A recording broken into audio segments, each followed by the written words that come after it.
Class 10 science lesson 6 पाचन के 30 बहुविकल्पीय प्रश्न। साइंस के अंतर्गत लेसन नंबर 6 में पाचन से संबंधित आज कुछ बहुविकल्पीय प्रश्नों को पढ़ेंगे। 28 बहुविकल्पीय प्रश्नों को हम लोग पढ़ेंगे। देखो बच्चों, पहला क्वेश्चन आपसे है कि पादपों में प्रकाश संश्लेषण द्वारा भोजन का निर्माण होता है। जड़ में, पत्ती में, तना में कि पुष्प में?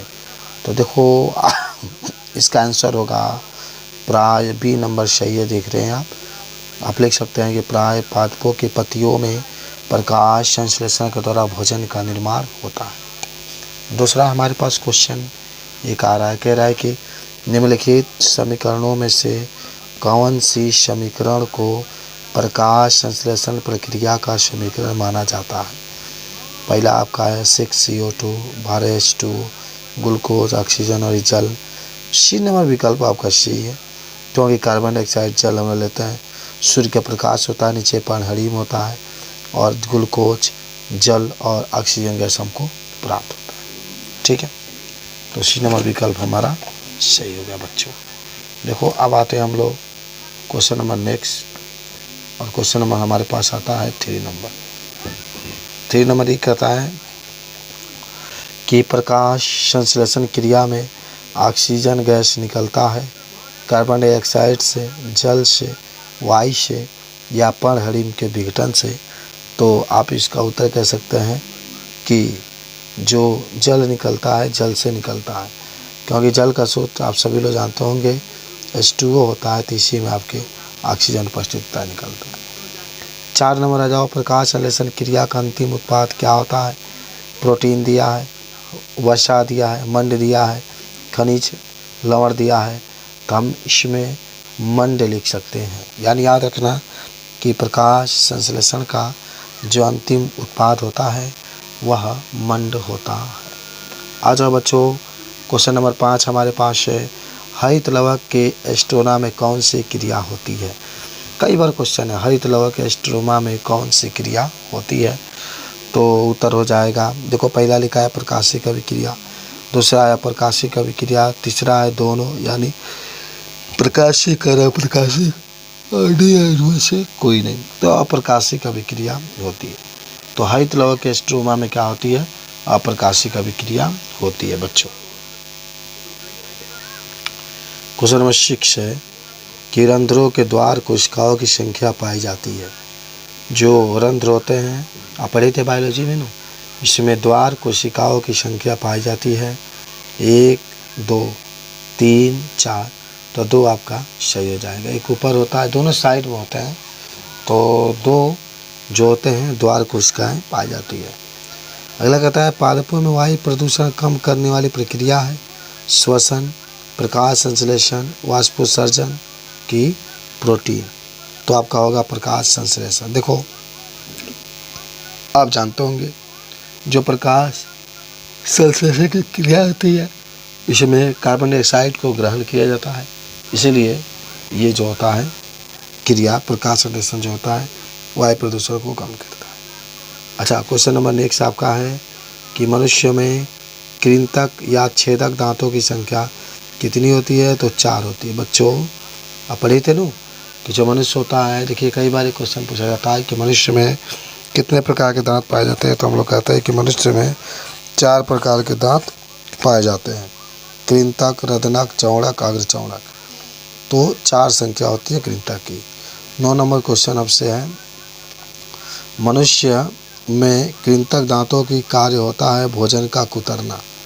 भोजन का कुतरना जो मनुष्य होता है, मनुष्य में जो कृंतक दांत का कार्य होता है वह होता है भोजन का कुतरना, ये भी बता देंगे। अच्छा, अगला क्वेश्चन नंबर 10 है बच्चों, कहता है कि प्रत्येक जबड़े में अग्रचौड़क की संख्या होती है। अभी आप पढ़े थे ना, तो अग्रचौड़क की कितनी संख्या होती है? तो 3 जोड़ी। सबसे अधिक यही दांत पाए जाते हैं जिसको चौहुआ आप कहते हैं। 6 इसकी संख्या होती है, 3 जोड़ी, ऊपर 6 नीचे 6, 12 इसकी संख्या होती है। आ जाओ, मनुष्य में दूध के दांतों की संख्या कितनी होती है? बहुत सिंपल सा क्वेश्चन है बच्चों। मनुष्य में दूध के दांतों की संख्या कितनी होती है, तो 20 कह सकते हैं। मनुष्यों में दूध के दांतों की संख्या कितनी होती है, तो 20 होती है। 12 नंबर क्वेश्चन है, निम्नलिखित में से मनुष्य के लार में पाया जाता है। निम्नलिखित में से मनुष्य के लार में पाया जाता है, क्या पाया जाता है, टाइलिन भी पाया जाता है और ये आपका दिया है पेप्सिन, नहीं ये आपका एक नंबर सही है। टाइलिन आपके मुख में क्या होता है, पाया जाता है। ओके, अब आते हैं क्वेश्चन नंबर 13 है, कह रहा है कि ग्रास नली द्वार पर लटकी हुई पत्ती के समान उपस्थिति रचना कहलाती है, तो उसको कहते हैं हम लोग बी नंबर क्या, घाटी ढापन, जो कहते हैं घाटी ढापन। यानी ग्रास नली जो होता है, ग्रास नली द्वार पर लटकी हुई पत्ती के समान जो हड्डियाँ होती है, जो उपस्थिति होती है, वह जो होती है उसको हम लोग कहते हैं घाटी द्वार। अगला है आपके कह रहा है कि आहार नाल की सी के आकार की संरचना है, माने आहार नाल की सी के आकार की संरचना को क्या कहते हैं, तो हम लोग कहते हैं ग्रहणी। क्या कहते हैं उसको, ग्रहणी कहते हैं। बाबू जरूर याद रखना कि जो ग्रहणी होता है वह सी आकार का होता है। उसके बाद से देख लो बच्चों, क्वेश्चन नंबर हमारे पास आता है 15 नंबर। कह रहा है कि क्रीम रूप है परिशेषका का भाग होता है। देखो बहुत अच्छी बात लिखा है, तो आंसर जरूर याद रखना, बड़ी आंत। देखो बच्चों एक चीज़ मैं बता दूं, जो बड़ी आंत होता है इसकी लंबाई 1.5 मीटर होता है और जो छोटी आंत होती है इसकी लंबाई लगभग 5.5 मीटर होता है। ज़रूर आप याद रखेंगे। देखो नाम से पता चल रहा है ना, छोटी आंत है तो इसकी लंबाई अधिक हो रही है 5.5 मीटर, बड़ी आंत है तो इसकी लंबाई कम हो जा रही है। बड़ी आंत है, देखो बड़ी आंत है फैला हुआ है, छोटी आंत है जकड़ा हुआ है, बहुत पास है, इसीलिए छोटी आंत जो होता है उसकी लंबाई जो होती है अधिक होती है। ठीक है ना। अब क्वेश्चन नंबर 16 आपका है, कह रहा है कि जठर रस में निम्नलिखित में से एक नहीं पाया जाता। मान जठर रस में देखो पहला तो पेप्सिन, रेनिन, ट्रिप्सिन, तो इसमें क्या नहीं पाया जाता है, तो उसका नाम होगा ट्रिप्सिन। ठीक है, जठर रस में हमारा ट्रिप्सिन नहीं पाया जाता है। अच्छा बच्चों, यहाँ से कुछ प्रश्न पूछ जाए कि जो पेप्सिन होता है किसको पचाता है, तो आप कहेंगे प्रोटीन को पचाता है। पेप्सिन किस प्रकार के भोजन को पचाता है, तो प्रोटीन को। रेनिन किस प्रकार के भोजन को पचाता है, तो दूध को। ट्रिप्सिन किस प्रकार के भोजन को पचाता है, ट्रिप्सिन भी प्रोटीनों को पचाता है। और जठर लाइपेज तो जानते होंगे कि लाइपेज जो होता है वो वसा युक्त भोजन को पचाता है। ये सब आपको याद होना चाहिए। पेप्सिन प्रोटीन को पचाता है, रेनिन दूध को पचाता है, ट्रिप्सिन जो होता है प्रोटीन को पचाता है, जठर लाइपेज जो होता है वो जो होता है ग्लूकोज को पचाने का या वसा को पचाने का कार्य करता है। अच्छा आ जाओ क्वेश्चन नंबर अब हम लोग 17 पाते हैं। कह रहा है कि रेनिन का स्राव कहाँ से होता है। देख लो, रेनिन तो पहले आमाशय में पाया जाता है और जो रेनिन होता है वो दूध को पचाता है।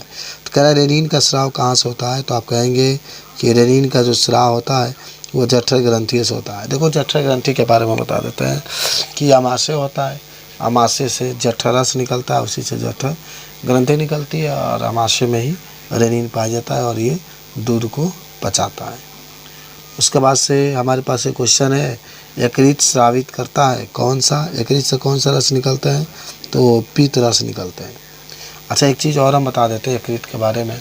यकृत जो होता है शरीर का सबसे बड़ा ग्रंथि होता है, सबसे बड़ा ग्रंथि होता है और इसका जो आकार, इसका जो वजन होता है 1.5 किलोग्राम होता है, माने 1.5 किलोग्राम का वजन होता है। कई बार ये क्वेश्चन पूछा जाता है कि शरीर के सबसे बड़ी ग्रंथि का नाम बताइए, तो आदमी कहता है कि शरीर के सबसे बड़ी ग्रंथि का नाम यकृत होता है, जिसका जो वजन होता है लगभग 1.5 किलोग्राम का होता है।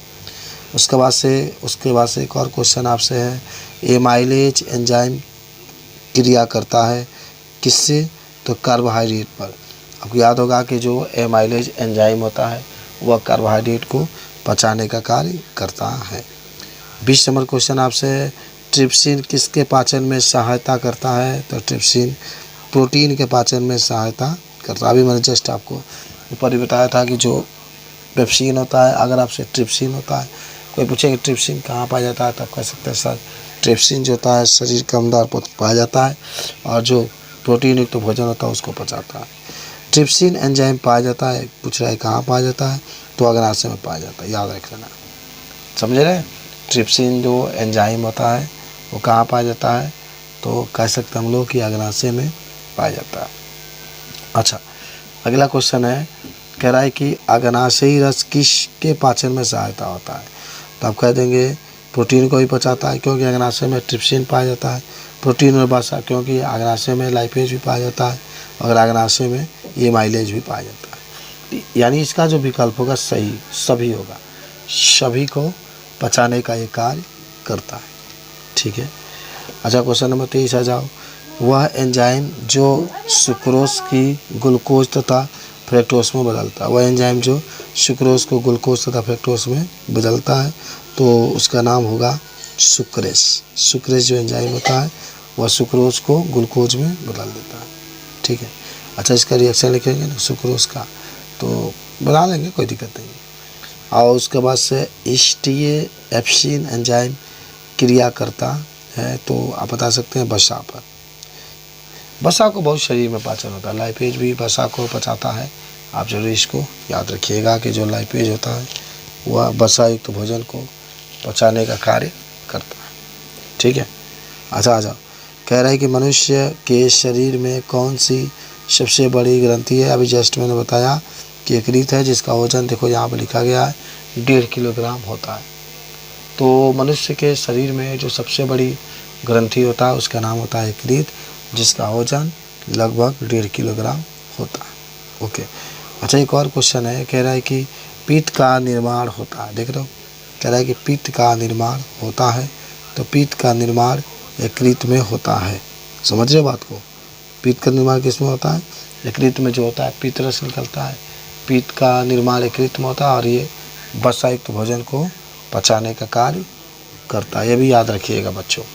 तो क्वेश्चन नंबर 27 है, ग्लाइकोजेनिस क्रिया में बनता है। जो ग्लाइकोजेनिस क्रिया में क्या बनता है, तो आप कह सकते हैं कि जो ग्लाइकोजेनिस में जो होता है आपका क्या बनता है, तो ग्लाइकोजन बनता है। ग्लाइकोजन यही देखो बाबू, जब शरीर में जो ग्लूकोज की मात्रा होती है वही ग्लाइकोजन में बदलती रहती है, और जब ये नहीं बदलती है तो शरीर में ग्लूकोज की मात्रा बढ़ जाती है, और जब शरीर में ग्लूकोज की मात्रा बढ़ जाती है तो व्यक्ति मधुमेह रोग से ग्रसित हो जाता है।